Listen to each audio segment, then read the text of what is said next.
Social media पे कुछ खबर चल रहा है इसे लेकर यहाँ के बरौली की जनता चिंतित है और ये लग रहा है कि सीट जदयू को जा रहा है, क्या कहेंगे इस विषय को लेकर? हाँ, हम भी तो सुनिए रहे हैं। देखिए, मैंने आज से 2-3 दिन पहले तो लग रहा था कि हम लोग का टिकट फाइनल है। मीडिया में भी दिखा दिया, टीवी में भी दिखा दिया, दिल्ली से भी कुछ सूत्रों से भाई जैसे भी हुआ। अभी दिल्ली में जो चुनाव समिति की बैठक परसों हुई, उसमें तक भी मुझे खबर है कि भाई उसमें टिकट मेरा भी यहाँ बरौली से मेरा टिकट फाइनल था। गोपालगंज से भी कुसुम देवी जी का फाइनल था।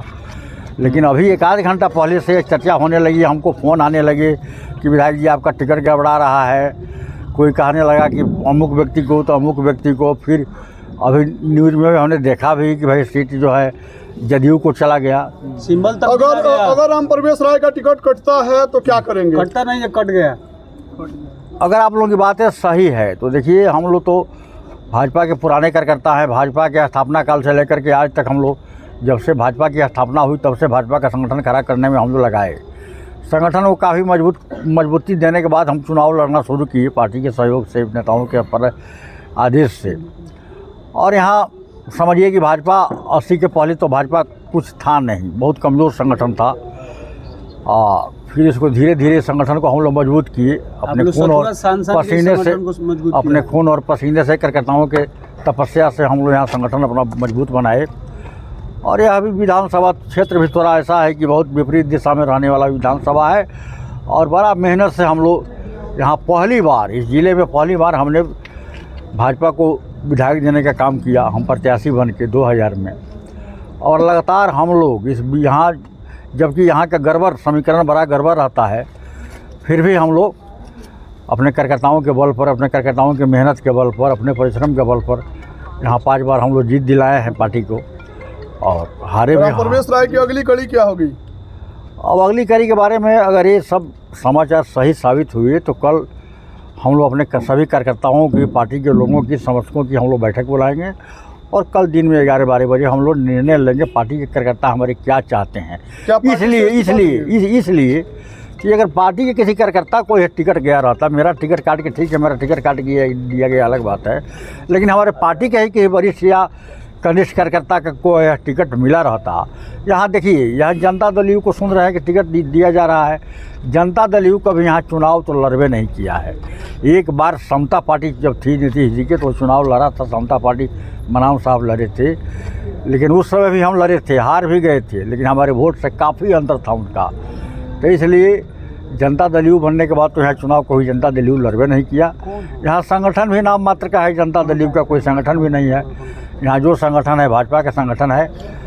और भाजपा के किसी कार्यकर्ता को टिकट गया रहता तो मुझे अफसोस नहीं होता। हम लोग उसको जी जान से कंधे पर बैठा करके उसकी जीत सुनिश्चित कराने के लिए हम लोग काम करते।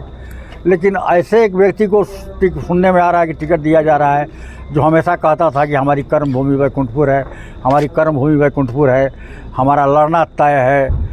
वहाँ जैसे सूरज का उगना तय है, वैसे मेरा लड़ने तय है। कहाँ से भाई आप कर्म भूमि वैकुंठपुर है कहते कहते जबते आपको नहीं आना चाहिए। मंजीत सिंह ने भारी भूल की है।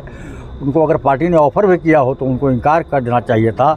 यहाँ भाजपा के संगठन है सब। और पार्टी के नेताओं से मैं कहना चाहता हूँ, आप लोगों के माध्यम से, मीडिया के माध्यम से, पार्टी के नेता ज़रा एक बार बता दें कि मेरे टिकट कटने का कारण क्या है। कहीं से भी पार्टी के कसौटी पर अगर हम खरा नहीं उतरे हों, जब से हम पार्टी के कार्यकर्ता हैं या जब से चुनाव लड़ते हैं, तो क्या कारण है कि हमारा टिकट आप काट दिए? और क्या कारण है कि आपने मुझे पिछले 8 चुनाव में टिकट दिया? हमारी कोई लोकप्रियता घट गई है कि हमारी पार्टी के लोग कोई हमारे विरोध किए हों? विरोध किए हों ये अलग की बात है, लेकिन हमारे 6 मंडल अध्यक्ष हैं, हमारे यहाँ जिले के जो पदाधिकारी हैं हमारे विधानसभा क्षेत्र में, उसमें कोई हमारा शिकायत किया हो तो बताइए। अच्छा, किसका भागीदारी हो सकता है आपका टिकट कटवाने में? कौन वो शख्स है, कौन जिम्मेवार है? अब मैं नहीं कहूँगा, लेकिन मुझे लगता है कि ये 2 नेताओं का, जिले में जो 2 नेताओं का द्वंद्व चल रहा था काफ़ी वैकुंठपुर में जी, हम बड़ा हाँ। ये दोनों नेता, मुझे पता चला कि रात में कहीं एक जगह इन लोगों का मिलन हुआ है। रात में मुझे कोई फ़ोन किया, हाँ। और इन लोगों का कहीं मिलन हुआ है, कहीं अपना मिठाई वगैरह खाए हैं, बैठ करके आपस में सीट बांट लिए हैं। जनता जाए भाड़ में, जनता को लोग लड़ाते रहे 10 साल से। आदरणीय प्रणाम आदरणीय मिश्रेश तिवारी जी हैं, मंजीत बाबू हैं, अपने वोटर को, सपोर्टर को लड़ाते रहने का काम इन्होंने किया। और अब टिकट लेके बांट लिए, चलिए भाई विधायक जी, आपके एक कार्यकर्ताओं रोटी हम का खाएंगे, एक रोटी का आप खाइएगा। विधायक जी, जी, आपके निर्द- कार्यकर्ताओं का कहना है कि मंजीत सिंह अगर आएंगे तो भले ही गठबंधन साथ में है, लेकिन हम लोग विरोध करेंगे बरौली में। अब ठीक है, कार्यकर्ताओं की बात से- का समर्थन कर रहे हैं। कार्यकर्ताओं की बात का अभी हम ना समर्थन कर रहे हैं ना कोई विरोध कर रहे हैं। कार्यकर्ताओं को हम लोगों ने कार्यकर्ताओं ने हमारी पार्टी के मंडल अध्यक्षों ने सब लोगों को बुलाया है। कल उस विषय पर हम लोग बैठ करके राय सलाह करेंगे। कार्यकर्ताओं का जो निर्णय होगा, जो हमें आदेश देंगे या जो निर्णय करेंगे, उस निर्णय के अनुसार हम